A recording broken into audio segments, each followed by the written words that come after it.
अभी हमारे यहाँ एक तिथि आने वाली है अक्षय तृतीया। उसका मतलब क्या होता है? अक्षय, जिसका कभी क्षय ना हो। कई लोगों ने महत्व को बिगाड़ दिया के दिन सामान लेकर आना है, चांदी का बर्तन लेकर आना है, ये सामान लेकर आना है, वो सामान लेकर आना, लाओ, मना नहीं है। हिंदू धर्म में ये रीति रही है, कोई सामग्री खरीदी जाती है, पीतल की, तांबे की, कोई वस्तु हम खरीदते हैं। पर आज का समय का जो फैशन बढ़ता गया तो कहा साहब चांदी के बर्तन खरीदना जरूरी है, चांदी का सामान खरीदना जरूरी है, सोने का पात्र, सोने की वस्तु खरीदना जरूरी है, ये सामग्री खरीदना। तो यहाँ शास्त्र नहीं कह रहा कि महाराज इतने महंगे महंगे पदार्थ खरीदो और घर में कर्जा कर लो। शास्त्र तो यह कहता है कि पूजन करना है आपको, अगर आप एक सामग्री भी लेकर आ रहे हैं तो उसमें आपका भाव जुड़ा होना चाहिए, कर्जा नहीं जुड़ा होना चाहिए। अक्षय तृतीया, उसका मतलब क्या होता है? अक्षय, जिसका कभी क्षय ना हो। जब हम भगवान शंकर को चावल का दाना चढ़ाते हैं, जैसे बहुत ध्यान दीजिएगा महाराज, बहुत समझने वाली बात है, बहुत ध्यान है। चावल का दाना हमारे मस्तक पर तिलक करने के बाद पंडित जी क्यों लगाते हैं कि भगवान जैसा समय आज चल रहा है, आप पूजन कर रहे हो, पाठ कर रहे हो, दान कर रहे हो, पुण्य कर रहे हो, सत्कर्म कर रहे हो, भजन कर रहे हो, मेरा देव अधिदेव महादेव, मेरा नारायण, मेरा सत्यनारायण भगवान, मेरा राम जी, मेरा विष्णु जी, मेरा भागवत मैया, मेरी रामायण मैया। ब्राह्मण मस्तक पर तिलक लगाने के बाद चावल इसलिए लगाता है कि जैसा समय आज चल रहा है, भगवान तुमको ऐसा ही समय बनाकर रखे और तुम ऐसे ही चार चांद लगाते रहो, दान पुण्य संकीर्तन करते रहो, इसलिए मस्तक पर चावल का दाना लगाया है। तो यहाँ शिव महापुराण की कथा करी, चावल का दाना हम शिव जी को क्यों चढ़ाते हैं, भगवान को क्यों समर्पित करते हैं, भगवान के पूजन में अक्षत क्यों समर्पित करते हैं, चावल क्यों समर्पित करते हैं, उसका कारण क्या है? तो कहा आज मैंने जब चावल का दाना आपको समर्पित करा है, जिस भाव से, जिस विश्वास से, जिस श्रद्धा से, जिस मन से मैं आपको रिझा रही हूँ, हे भोलेनाथ मेरी ये मनोकामना पूर्ण कर, इसको अक्षय कर देना, इसको अमर कर देना, बस इतनी कृपा आप लोगों से भी है। अमावस्या आ रही है, पूर्णिमा आ रही है, नवमी आ रही है बैसाख की, तीज आ रही है, अक्षय तृतीया। सत्तू का प्रयोग अवश्य करना, करोगे ना? उसका दान अवश्य करना। कोई आए उसको थोड़ा सा सत्तू अवश्य खिलाना। 3 चीजें होती हैं सत्तू में, गेहूं, चने की दाल, जौ, इनको गलाया जाता है। रात भर गलाने के बाद इसको फिर सेका जाता है, सेक कर पिसाया जाता है, फिर उसका प्रयोग किया जाता है महाराज। चाहे फिर उसको घोल करा शक्कर के साथ, गुड़ के साथ, नमक के साथ, जीरे के साथ, पुदीना के साथ, जिसके साथ तुम्हें खाना है वो तुम्हारे ऊपर, पर दान करना सत्तू का जरूर है। एक चुटकी मात्र भी अगर सत्तू आपने दान किया है बैसाख महीने में, उसका फल जरूर मिलेगा, जरूर करना। हमने भी विचार करा है, जितने लोग ऑनलाइन दान कर रहे हैं, दान सहयोग राशि अकाउंट में डाल रहे हैं या सहयोग दे रहे हैं, तो अमावस्या, नवमी और पूर्णिमा को भी कुबेरेश्वर धाम में जितने भी भगत आते हैं उनको सत्तू का ही प्रसाद वितरण किया जाएगा। जो लोग दान दे रहे हैं उनके सहयोग से ही ये क्रम किया जाएगा। प्रयास शिव उपासना, शंकर का भजन महाराज। स्कंद पुराण में उठाकर पढ़ना कि आखिर मिट्टी के पात्र का जल बैसाख के महीने में शंकर को क्यों चढ़ाया जाता है। अगर मिट्टी का पात्र भी नहीं हो, तुम्हारे घर में मटका हो, सुरई हो, वो भी नहीं हो, तो एक दिए में मिट्टी के पानी भर लो और वो पानी तांबे के कलश के अंदर जो पानी है उसमें मिला लो। पर मिट्टी का जल शिव जी को क्यों चढ़ाया जाता है?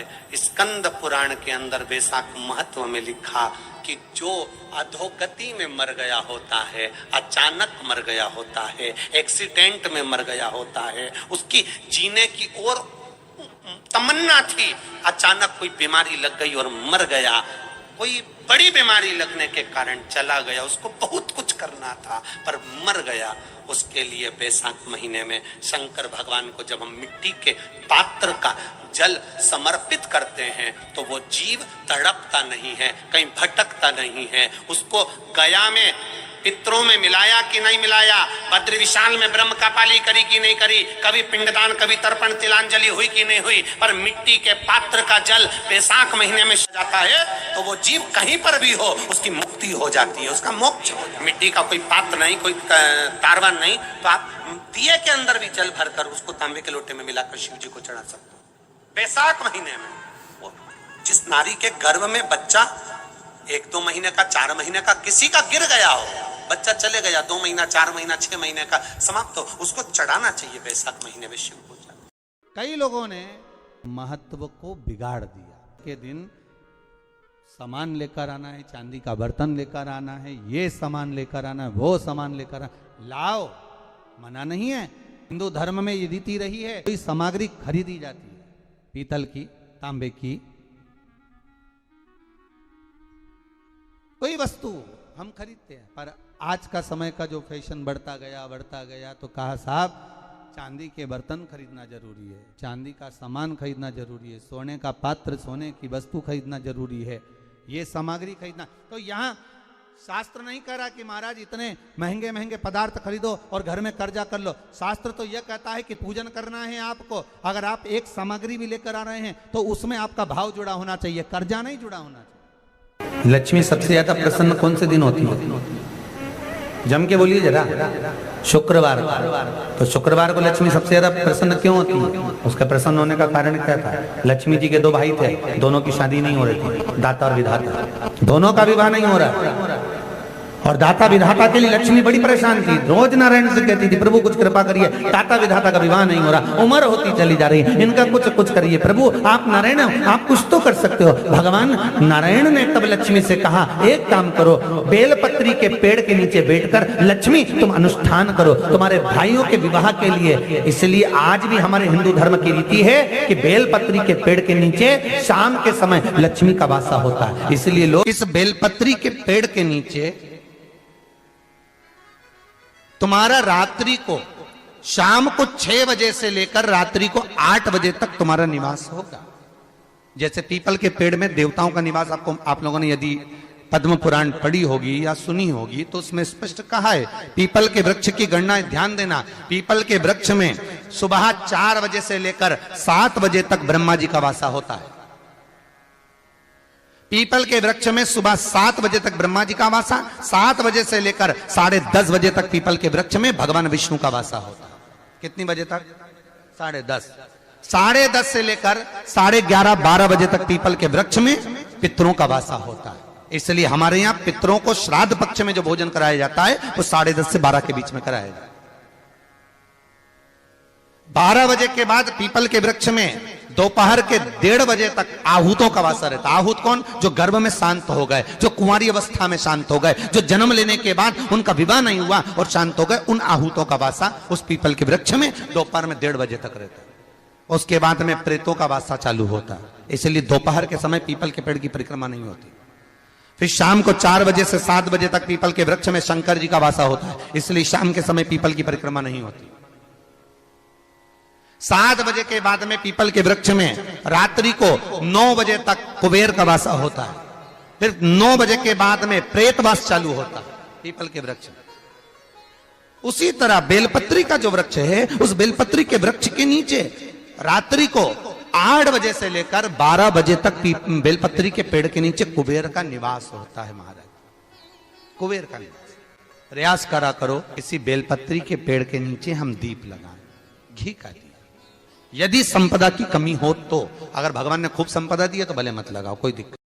महामृत्युंजय मंत्र का यदि आप जाप करते हो और आपको मालूम पड़ गया कि शरीर में मुझे ये रोग हो गया है, मुझे शुगर हो गया है, मुझे बीपी हो गया है, मेरा ब्लड प्रेशर ऊंचा नीचा रह रहा है, कोई भयंकर रोग, मेरे रिश्तेदार को कोई कैंसर जैसा रोग हो गया, किसी को कोई थायराइड हो गया, किसी को कोई किडनी और लीवर में सूजन हो गई, किसी को कहीं किडनी और लीवर में तकलीफ हो गई, तो शिव महापुराण की कथा कहती है, नवग्रह शिव महापुराण की कथा कहती है कि बेलपत्री के वृक्ष के नीचे महामृत्युंजय मंत्र का जाप जो शुक्रवार की शुक्रवार घी का दिया लगा कर करता है, उसके रोग बाबा देवाधिदेव महादेव समाप्त करते चले जाते हैं। ये संजीवनी मंत्र शुक्रवार के दिन भगवान शंकर को शुक्र को दिया था, इसलिए उसकी प्रधानता।